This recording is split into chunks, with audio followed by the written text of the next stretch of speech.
प्यारे प्रभु पिता को हम तो अतिशय प्यारे हैं। परम प्यारे प्रभु पिता को हम तो अतिशय प्यारे हैं। हम तो हैं एक आत्मा तन में चमकते तारे हैं।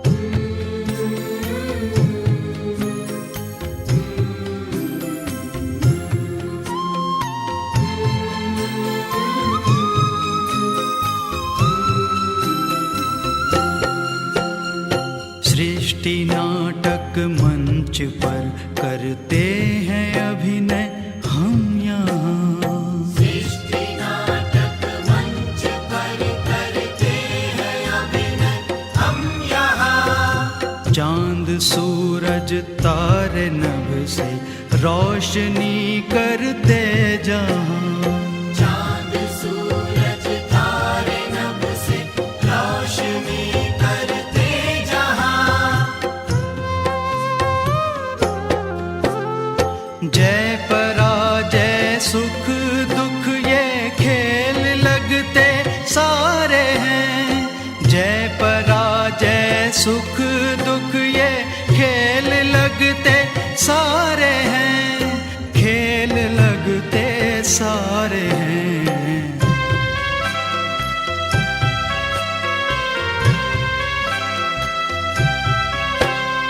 हम तो हैं एक आत्मा तन में चमकते तारे हैं।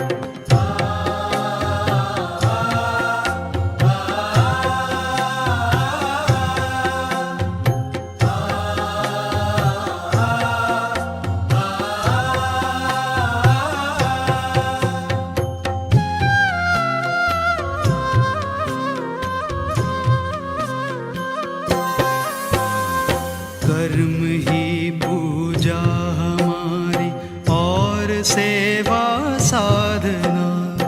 कर्म ही पूजा हमारी और सेवा साधना। सांसों को प्रभु में लगाए रखना है आराधना। सांसों को प्रभु में लगाए रखना है आराधना। याचना क्या प्रार्थना क्या प्रभु जो सब कुछ वारे हैं। याचना क्या प्रार्थना क्या प्रभु जो सब कुछ वारे हैं। प्रभु जो सब कुछ वारे हैं।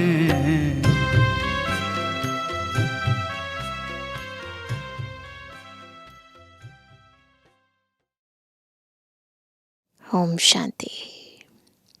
शिव बाबा संगम युग पर बहुरूपी बनकर हमारे बीच आते हैं।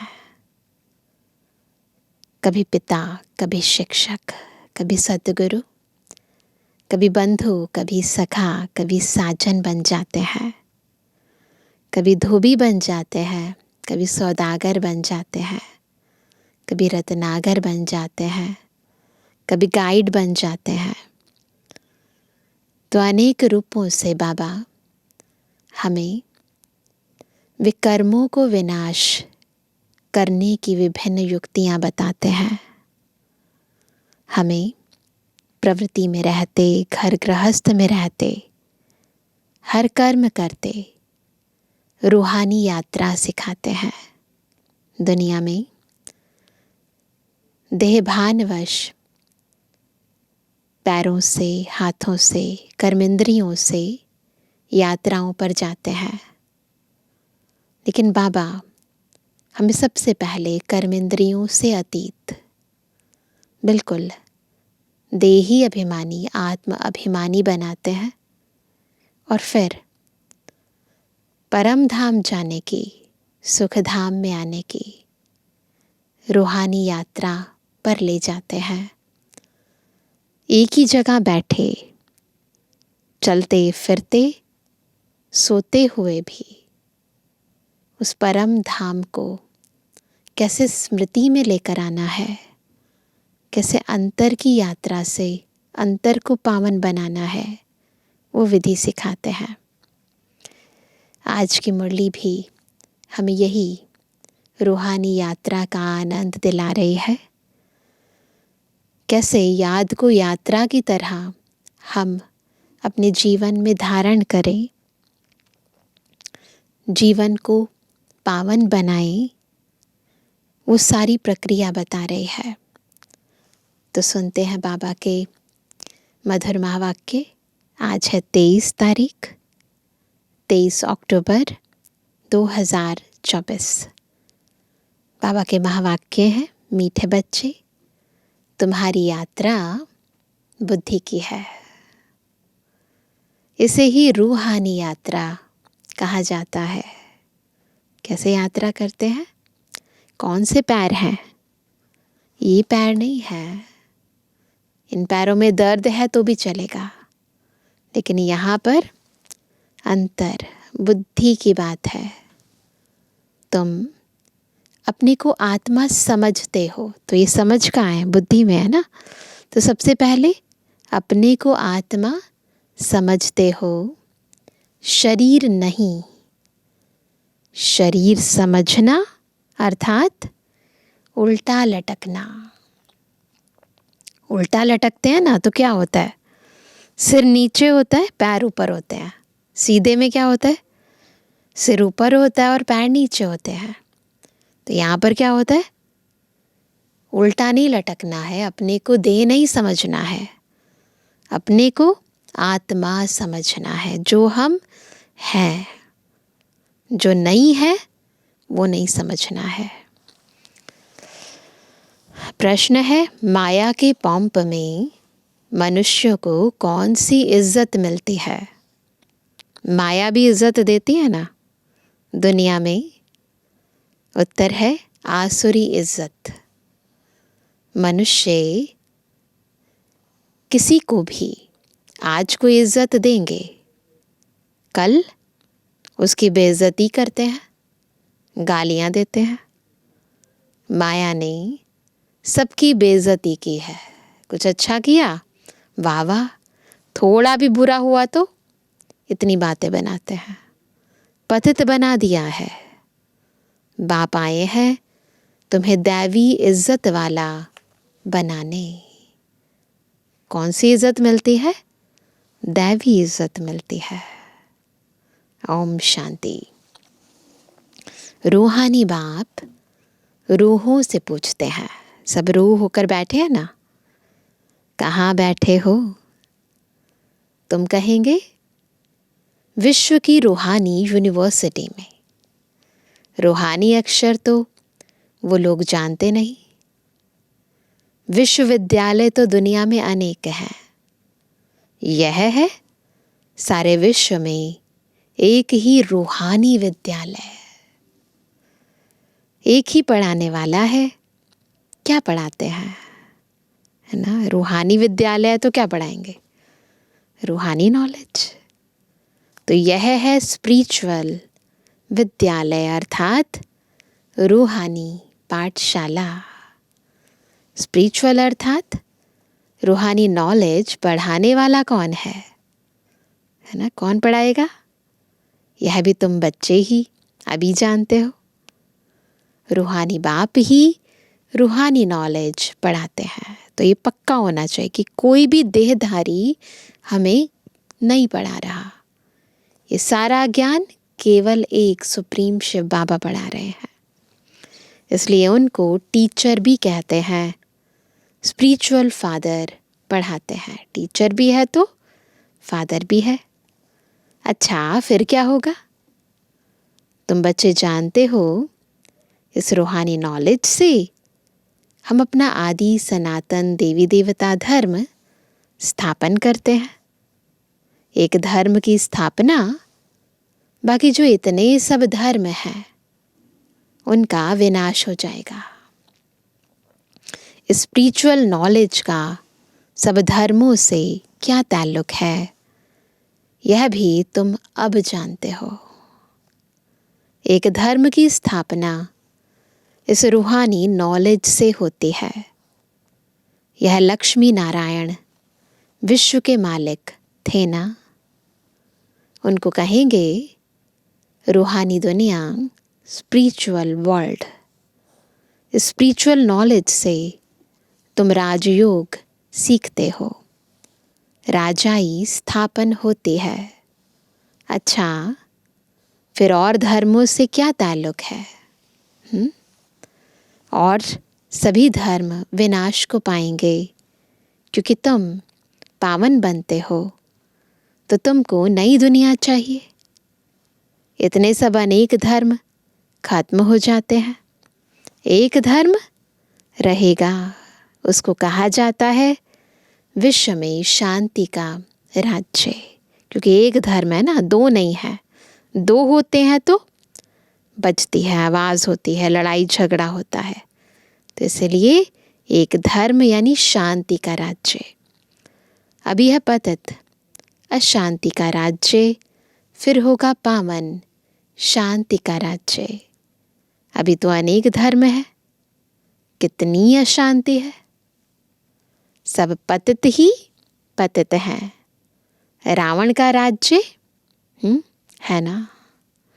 अब बच्चे जानते हैं 5 विकारों को ज़रूर छोड़ना है। यह साथ में नहीं ले जाने हैं, है ना। परम धाम में विकारी चीज़ों की एंट्री नहीं अलाउड, तो साथ में नहीं ले जाने हैं। आत्मा अच्छे व बुरे संस्कार ले जाते हैं ना। जब जन्म पुनर्जन्म लेती है तो जो भी संस्कार होते हैं वो कैरी फॉरवर्ड होते हैं। तो बाबा कहते हैं, अब बाप तुम बच्चों को पवित्र बनाने की बात बताते हैं। क्या क्या बताते? पवित्र कैसे बना जाए। तो बाप बच्चों को पवित्र बनने की बात बताते हैं। उस पावन दुनिया में कोई भी दुख होता नहीं ना। जहाँ पवित्रता है ना, वहाँ सुख और शांति है ही है, तो दुख नहीं होता। ये स्पिरिचुअल नॉलेज पढ़ाने वाला कौन है? स्पिरिचुअल फादर, सभी आत्माओं का बाप। स्पिरिचुअल फादर क्या पढ़ाएंगे? Spiritual knowledge. इसमें कोई भी किताब आदि की दरकार नहीं, स्थूलता की कोई बात ही नहीं है यहाँ पर। सिर्फ अपने को आत्मा समझ बाप को याद करना है, पावन बनना है। बाप को याद करते करते अंतमति सुगति हो जाएगी। यह है याद की यात्रा। यात्रा अक्षर अच्छा है, वह है जिस्मानी यात्राएं, यह है रूहानी। उसमें तो पैदल जाना पड़ता है, हाथ पांव चलाते हैं। इसमें कुछ नहीं ना, पैदल भी नहीं जाना, हाथ पांव भी नहीं चलाने, सिर्फ याद करना है। भल कहाँ भी घूमो फिरो उठो बैठो, अपने को आत्मा समझ बाप को याद करो। डिफ़िकल्ट बात नहीं है, सिर्फ याद करना है। यह तो रियलिटी है ना। आगे तुम उल्टे चल रहे थे ना। अपने को आत्मा के बदले शरीर समझना, इसको कहा जाता है उल्टा लटकना, है ना। क्या समझना? शरीर समझना। ये नहीं है ना हम, परंतु यही समझकर जी रहे हैं, तो इसे कहते उल्टा लटकना। अपने को आत्मा समझना यह है सुलटा। अल्लाह जब आते हैं तब आकर पावन बनाते हैं। अल्लाह की पावन दुनिया है, रावण की कैसी दुनिया है? पतित दुनिया है ना। तो अल्लाह की पावन दुनिया और रावण की पतित दुनिया। देह अभिमान में सभी उल्टे हो गए हैं। अब एक ही बार देही अभिमानी बनना है ना। सब उल्टे हो गए हैं। अब एक ही बार जब बाबा आए हैं, सबको सोल कॉन्शियस बनना है। तो तुम अल्लाह के बच्चे हो। अल्लाह हूँ नहीं कहेंगे, है ना। अंगुली से हमेशा ऊपर की ओर इशारा करते हैं ना, हाथ भी उठाते हैं ना, अल्लाह अकबर कहते हैं, तो अपने आप ही ऊपर हाथ जाता है, बुद्धि भी जाती है। तो अंगुली से भी ऊपर इशारा करते हैं, तो सिद्ध होता है अल्लाह वह है। तो यहाँ ज़रूर दूसरी चीज़ है, अल्लाह नीचे नहीं है ना। हम उस अल्लाह बाप का बच्चा हूँ, हम भाई भाई हैं। अल्लाह हूँ कहने से फिर उल्टा हो जाएगा कि हम सब बाप हैं, परंतु नहीं। अगर ये कहेंगे ना अल्लाह हूँ, हिंदी में यदि शब्द का अर्थ समझें, इसका मतलब होगा कि मैं ही अल्लाह हूँ। तो इसका मतलब ये है कि सारे बाप हो गए, बच्चा कोई है ही नहीं। परंतु नहीं, बाप एक है, उनको याद करना है। अल्लाह एवर प्योर है। अल्लाह खुद बैठ पढ़ाते हैं। थोड़ी सी बात में मनुष्य कितना मूंझते हैं। शिव जयंती भी मनाते हैं ना। श्री कृष्ण है स्वर्ग का पहला राजकुमार। यह बेहद का बाप इनको राज्य भाग्य देते हैं। बाप जो नई दुनिया स्वर्ग स्थापन करते हैं, उसमें श्री कृष्ण नंबर 1 प्रिंस हैं। बाप बच्चों को पावन बनने की युक्ति बैठ बताते हैं। बच्चे जानते हैं स्वर्ग, जिसको वैकुंठ विष्णुपुरी कहते हैं, वह पास्ट हो गया है, फिर फ्यूचर होगा। चक्र फिरता रहता है ना। यह ज्ञान अभी तुम बच्चों को मिलता है। यह धारण कर और फिर कराना है। हर एक को टीचर बनना है। ऐसे भी नहीं कि टीचर बनने से लक्ष्मी नारायण बनेंगे, ऐसा भी नहीं है। नहीं, टीचर बनने से तुम प्रजा बनाएंगे। जितना बहुतों का कल्याण करेंगे, उतना ऊंच पद पाएंगे, स्मृति रहेगी। बाप कहते हैं ट्रेन में आते हो तो भी बैज पर समझाओ। बाप पतित पावन लिबरेटर है, पावन बनाने वाला है। बहुतों को याद करना पड़ता है ना। जानवर, हाथी, घोड़े आदि कच्छ मच्छ को भी अवतार कह देते हैं। उनको भी पूजते रहते हैं।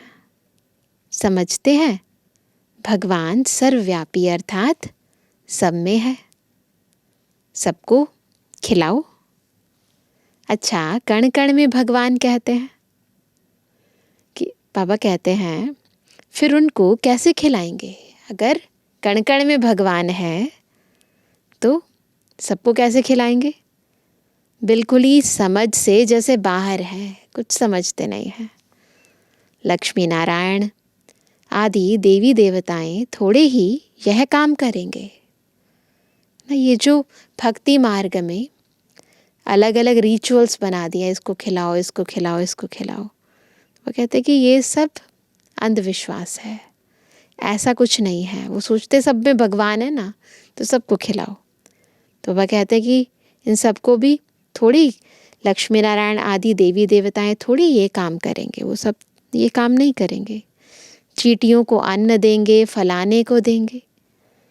तो बाप समझाते हैं तुम हो रिलीजियो पॉलिटिकल, है ना। अभी क्या है, धर्म अलग है, राज्य सत्ता अलग है, लेकिन हम रिलीजियो पॉलिटिकल है ना। धर्म भी है तो राज्य भी है। तुम जानते हो हम धर्म स्थापन कर रहे हैं। राज्य स्थापन करने के लिए मिलिट्री रहती है, परंतु तुम हो गुप्त। हम गुप्त मिलिट्री हैं बाबा की। तुम्हारी है स्पिरिचुअल यूनिवर्सिटी। सारी दुनिया के जो भी मनुष्य मात्र हैं, सब इन धर्मों से निकल अपने घर जाएंगे। मनुष्य आत्माएं ये देह के सब धर्म त्याग करेंगी और अपने घर जाएंगी। आत्माएं चली जाएंगी। वह है आत्माओं के रहने का स्थान, परम धाम। अभी तुम संगम पर पढ़ रहे हो, फिर सतयुग में आकर राज्य करेंगे और कोई धर्म नहीं होगा। गीत में भी है ना, क्या कहते हैं, बाबा आप जो देते हो वह और कोई दे ना सके ना। कहते हैं ना, तुम्हें पाके हमने जहाँ पा लिया है। सारा आसमान, सारी ही धरनी तुम्हारी रहती है। सारे विश्व के मालिक तुम बन जाते हो। यह भी अभी तुम समझते हो। नई दुनिया में यह सभी बातें भूल जाएंगी। इसको कहा जाता है रूहानी स्पिरिचुअल नॉलेज। तुम बच्चों की बुद्धि में है कि हम हर 5000 वर्ष बाद राज्य लेते हैं, फिर गवाते हैं। यह 84 का चक्र फिरता ही रहता है, तो पढ़ाई पढ़नी पड़े तब ही जा सकेंगे ना। पढ़ेंगे नहीं तो नई दुनिया में जा नहीं सकेंगे। वहाँ का तो लिमिटेड नंबर है। नंबरवार पुरुषार्थ अनुसार वहाँ जाकर पद पाएंगे। इतने सब तो पढ़ेंगे नहीं। सारी दुनिया थोड़ी ना स्वर्ग में जाएगी। अगर सभी पढ़े तो फिर दूसरे जन्म में राज्य भी पावें। पढ़ने वालों की लिमिट है ना। सतयुग में आने वालों की भी लिमिट है। सतयुग त्रेता में आने वाले ही पढ़ेंगे। तुम्हारी प्रजा बहुत बनती रहती है। देरी से आने वाले पाप तो भस्म कर ना सके। लेट आएंगे तो ज्ञान में लेट आएंगे तो योग लगाने का समय नहीं मिलेगा, तो पाप भस्म नहीं होंगे। पाप आत्माएं होंगी तो फिर सजाएं खाकर बहुत थोड़ा पद पा लेंगी, बेइज्जती होगी।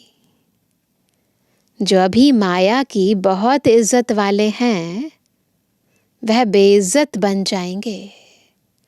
माया में या तो इज्जत कमा लो, है ना, फिर क्या होगा, उस माया में पड़ जाएंगे, योग लगाने का टाइम नहीं मिलेगा, फिर पद कम हो जाएगा, फिर बेइज्जत बन जाएंगे वहाँ पर।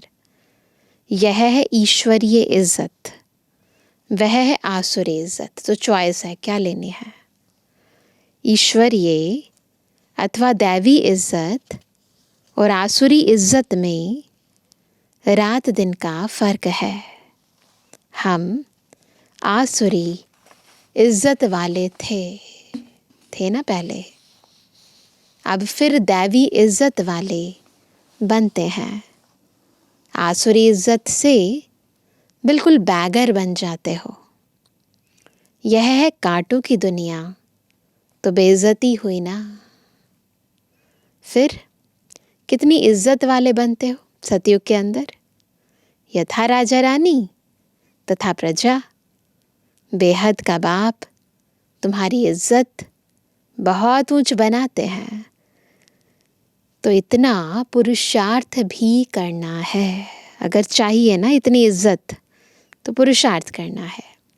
सब कहते हैं हम अपनी इज्जत ऐसी बनावें। कैसी इज्जत, कौन सा ओहदा चाहिए, अर्थात नर से नारायण, नारी से लक्ष्मी बन जावें।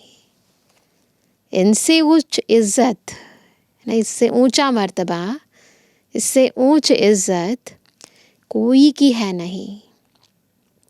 कथा भी नर से नारायण बनने की सुनते हैं, है ना। जो कथा है वो कौन सी है? सत्यनारायण की कथा है ना। तो कथा भी नर से नारायण बनने की ही सुनते हैं। अमर कथा, तीजरी की कथा, यह एक ही है। कौन सी है वो कथा? ये जो कथा हम सुन रहे हैं, ये कथा अभी ही तुम सुनते हो। इस कथा को यानी इस ज्ञान को धारण करने से नर से नारायण, नारी से लक्ष्मी बनते हैं। तुम बच्चे विश्व के मालिक थे, फिर 84 जन्म लेते नीचे उतरते आए हो। फिर पहला नंबर का जन्म होगा। पहले नंबर जन्म में तुम बहुत ऊंच पद पाते हो। राम इज्जत वाला बनाते हैं, रावण बेइज्जतवान बना देते हैं। इस नॉलेज से ही तुम मुक्ति, जीवन मुक्ति को पाते हो। आधा कल्प रावण का नाम नहीं रहता है। यह बातें अभी तुम बच्चों की बुद्धि में आती हैं, सो भी नंबरवार। कल्प कल्प ऐसे ही तुम नंबरवार पुरुषार्थ अनुसार समझदार बनते हो। माया गफलत कराती है। बेहद के बाप को याद करना ही भूल जाते हैं, ये गफलत कराती है। भगवान पढ़ाते हैं, वह हमारा टीचर बना है, फिर भी एब्सेंट रहते हैं, पढ़ते नहीं है। दर दर धक्के खाने की आदत पड़ी हुई है ना। पढ़ाई पर जिनका ध्यान नहीं रहता है तो उनको फिर नौकरी में लगा देना होता है। करते ना पेरेंट्स, देखते हैं बच्चे का पढ़ाई में ज़्यादा ध्यान नहीं है तो फिर कहते ठीक है कोई नौकरी वोकरी कर लो छोटी मोटी।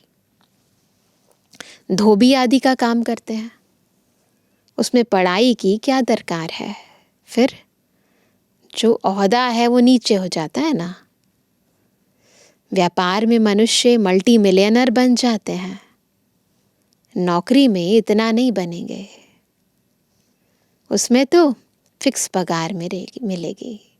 नौकरी में चाहे गवर्नमेंट जॉब हो चाहे प्राइवेट जॉब हो, उसमें तो फिक्स्ड तनख्वाह होती है ना। अब तुम्हारी पढ़ाई है विश्व की बादशाही के लिए।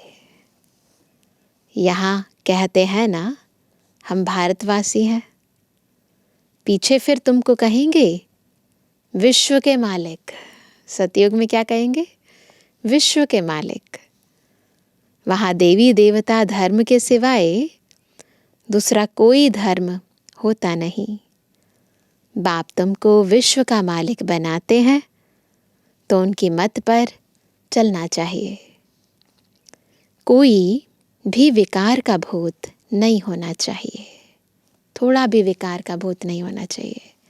ये भूत बहुत खराब है। कामी की हेल्थ बिगड़ती रहती है। अब देखो, अगर हेल्थ बार बार बिगड़ती है इसका मतलब विकार में बुद्धि जाती है। तो कामी की हेल्थ बिगड़ती रहती है, ताकत कम हो जाती है। इस काम विकार ने तुम्हारी ताकत बिल्कुल खत्म कर दी है। नतीजा यह हुआ है आयु कम हो गई है। तो आयु कम होने का कारण विकार। भोगी बन पड़े हो, कामी, भोगी, रोगी सब बन जाते हो। वहाँ विकार होता नहीं। सतयुग में विकार होता नहीं तो योगी होते हैं, सदैव तंदुरुस्त, और आयु भी 150 वर्ष होती है। वहाँ काल खाता नहीं। तो क्यों नहीं खाता? क्यों? क्या कारण है? केवल एक ही बात, पवित्रता। अगर प्योरिटी है तो रोग भी नहीं होगा, आयु भी लंबी होगी। और अगर इम्प्योरिटी है, विकार में जाते हैं तो भोगी होते हैं तो रोग भी होंगे, फिर आयु भी कम होगी। तो बाबा ने कहा इस पर एक कथा भी बताते हैं। कोई से पूछा गया पहले सुख चाहिए या पहले दुख चाहिए, है ना? तो उनको कोई ने इशारा दिया, बोलो पहले सुख चाहिए, क्योंकि सुख में चले जाएंगे तो वहाँ कोई काल आएगा नहीं, अंदर घुस ना सके। एक कथा बना दी है। बाप समझाते हैं, तुम सुख धाम में रहते हो तो वहाँ कोई काल होता नहीं है। सुख धाम में काल नहीं होता, रावण राज्य ही नहीं। फिर जब विकारी बनते हैं तो काल आता है, फिर काल आता है। अचानक कभी भी शरीर छूट जाता है, अनसर्टेन है लाइफ। कथाएं कितनी बना दी हैं, काल ले गया फिर यह हुआ, दिखाते हैं ना, यमराज आए फिर ले गए फिर छोड़ गए। तो ये जो कहानियाँ बताते हैं ये बेसिकली ऐसा होता नहीं है। मैंने कहा ना काल देखने में आता है ना आत्मा दिखाई पड़ती है, इनको कहा जाता है दंत कथाएं। कनरस की बहुत कहानियां हैं। अब बाप समझाते हैं वहाँ अकाले मृत्यु कभी होता नहीं। कहाँ? सतयुग में आयु बड़ी होती है और पवित्र रहते हैं। 16 कला, फिर कला कम होते होते एकदम 9 कला हो जाते हैं। मैं निर्गुण हारे में कोई गुण नाही, एक निर्गुण संस्था भी बच्चों की है, ऐसे बोलते हैं ना परमात्मा को या देवी देवताओं को कहते हैं आप सर्वगुण संपन्न हो, और मैं निर्गुण हूँ, मुझे निर्गुण हारे में कोई गुण नाही, आपे ही तरस परोई। तो बाबा कहते हैं हमारे में कोई गुण नहीं, हमको गुणवान बनाओ, सर्वगुण संपन्न बनाओ।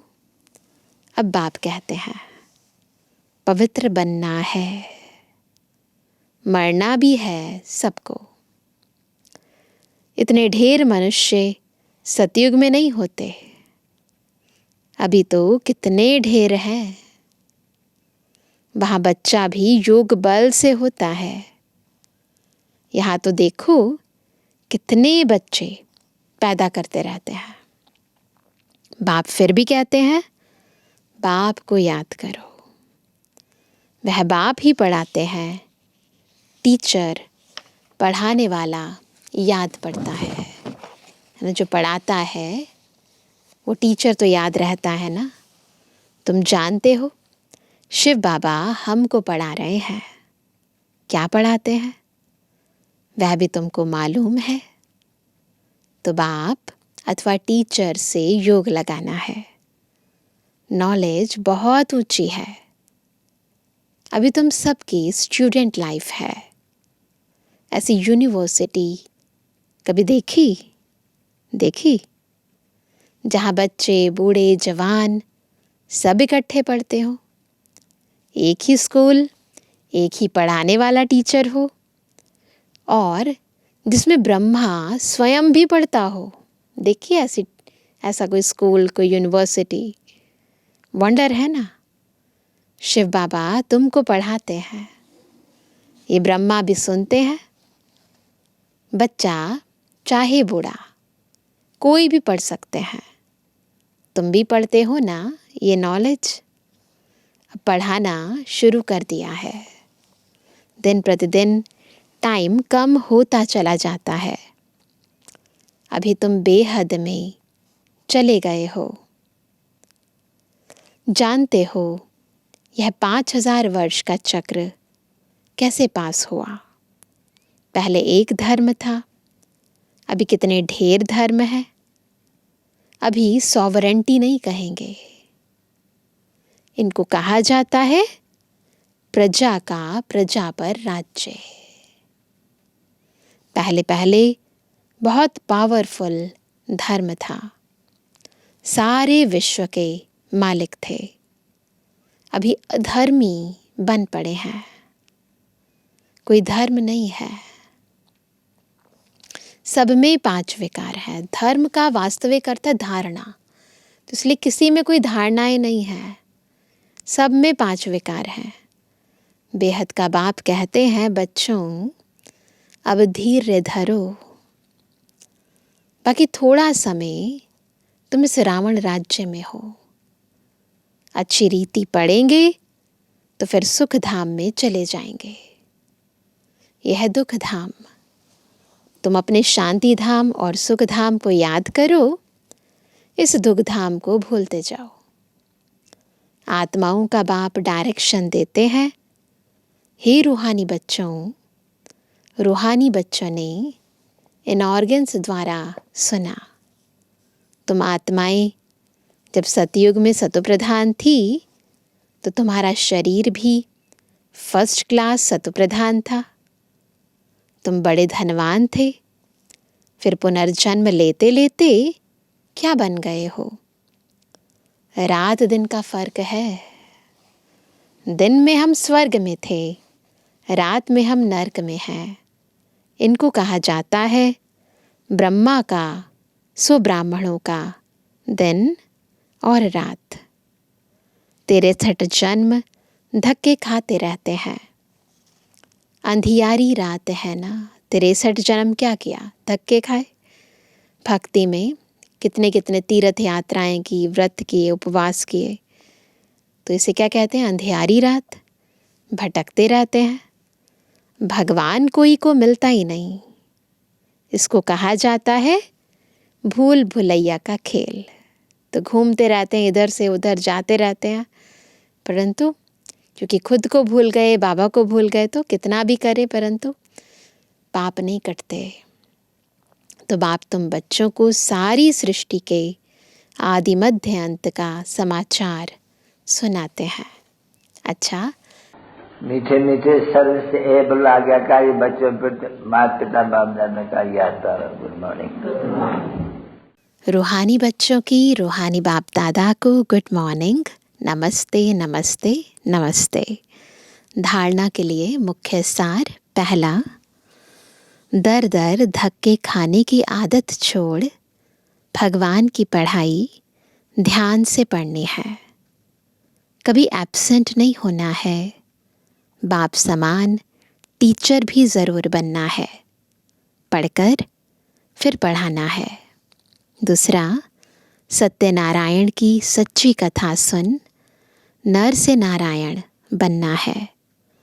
ऐसा इज्जतवान स्वयं को स्वयं ही बनाना है। कभी भूतों के वशीभूत हो, इज्जत गंवानी नहीं है।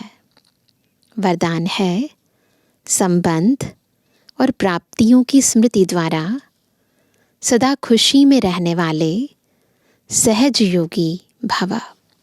सहज योगी कैसे बनेंगे? जब संबंध और प्राप्तियों के आधार पर बाबा की याद करके स्मृति द्वारा खुशी में रहेंगे। सहज योग का आधार है संबंध और प्राप्ति। संबंध के आधार पर प्यार पैदा होता है, और जहाँ प्राप्तियाँ होती हैं वहाँ मन बुद्धि सहज ही जाता है। तो संबंध में मेरापन के अधिकार से याद करो। किसका है? मेरा बाबा, मेरी माँ। कौन? बाबा। दिल से कहो मेरा बाबा, और बाप द्वारा जो शक्तियों का, ज्ञान का, गुणों का, सुख शांति आनंद प्रेम का खजाना मिला है, उसे स्मृति में इमर्ज करो। इससे अपार खुशी रहेगी और सहज योगी भी बन जाएंगे। बस दिल से कहो मेरा बाबा, और जो कुछ भी बाबा से प्राप्त होता है उन सब चीज़ों को इमर्ज रूप में स्मृति पटल पर लेकर आओ, फिर खुशी रहेगी और सहज योगी भी बन जाएंगे। स्लोगन है देह भान से मुक्त बनो, तो दूसरे सब बंधन स्वतः खत्म हो जाएंगे। तो सब बंधनों का मूल कारण है बॉडी कॉन्शियसनेस, देह भान। इसी से मुक्त होने का अभ्यास करो। सुनते हैं आज का व्यक्त इशारा। बाप दादा से तो मिलन मनाते हो, लेकिन बड़े से बड़ा मिलन है आपस में संस्कारों का मिलन। जब यह संस्कार मिलन हो जाएगा तब जय जयकार होगी। इसके लिए मधुरता के गुणों का धारण करो। कौन सा गुण धारण करेंगे? मधुरता का गुण। तो इसके लिए मधुरता के गुण को धारण करो। कटाक्ष के बोल व कटु बोल नहीं बोलो। जैसे मिलन में हाथ मिलाते हैं, किसी से मिलते हैं ना तो हाथ मिलाते हैं, यह मिलन है संस्कार मिलन। अगर सबके संस्कार मिलकर बाप समान हो जाएं, सबके संस्कार एक समान हो जाएं, तो एक राज्य एक धर्म वाली दुनिया आ जाएगी। तो इसलिए एक धर्म एक राज्य वाली दुनिया चाहिए ना, तो इसलिए कभी भी किसी से कटु वचन नहीं बोलो। संस्कार मिलन की रास करनी है तो अपने संस्कार बाप समान बनाओ। अच्छा, ओम शांति।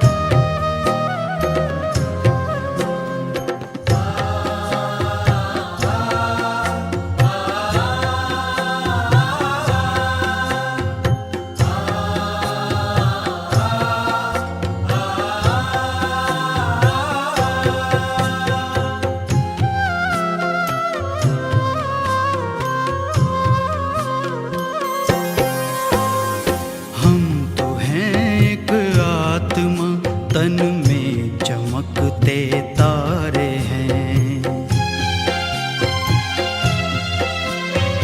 हम तो हैं एक आत्मा, तन में चमकते तारे हैं। परम प्यारे प्रभु पिता को हम तो अतिशय प्यारे हैं। परम प्यारे प्रभु पिता को हम तो अतिशय प्यारे हैं। हम तो हैं एक आत्मा, तन में चमकते तारे हैं।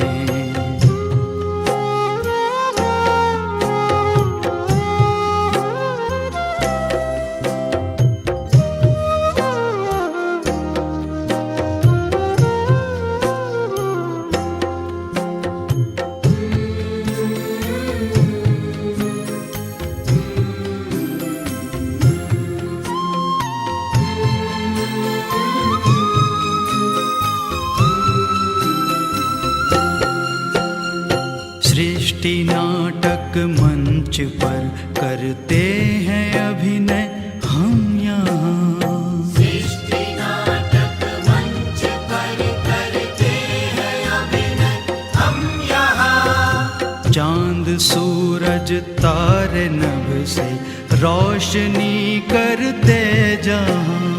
चांद सूरज तारे नभ से रोशनी करते जहाँ।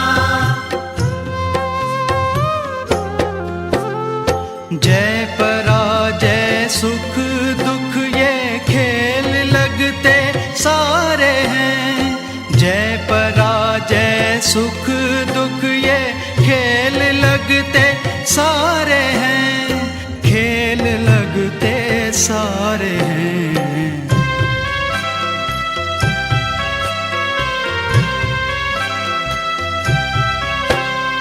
हम तो हैं एक आत्मा, तन में चमकते तारे हैं।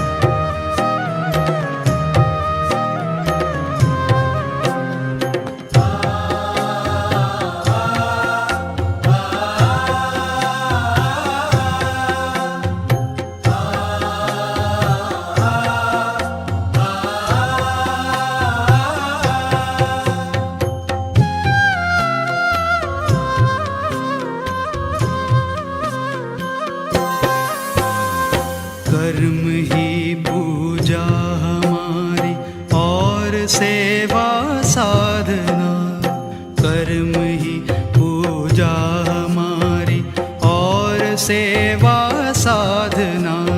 सांसों को प्रभु में लगाए रखना है आराधना, सांसों को प्रभु में लगाए रखना है आराधना। याचना क्या प्रार्थना क्या, प्रभु जो सब कुछ वारे हैं।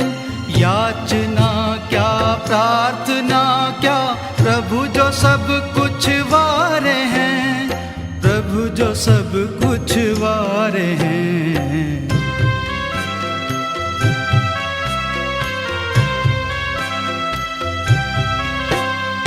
हम तो हैं एक आत्मा, तन में चमकते तारे हैं।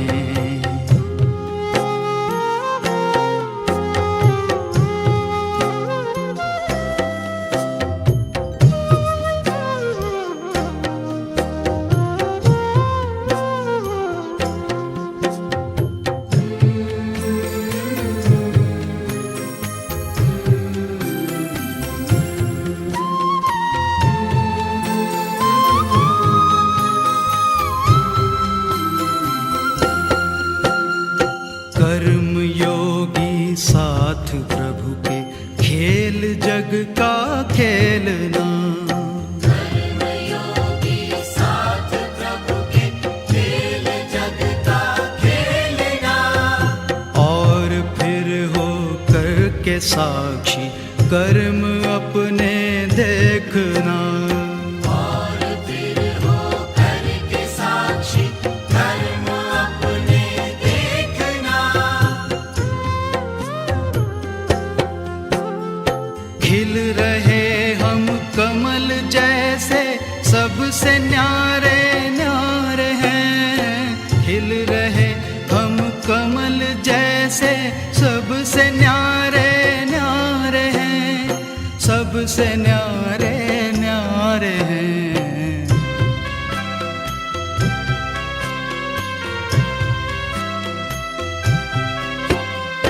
हम तो हैं एक आत्मा, तन में चमकते तारे हैं।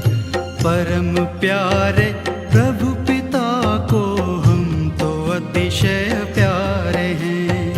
परम प्यारे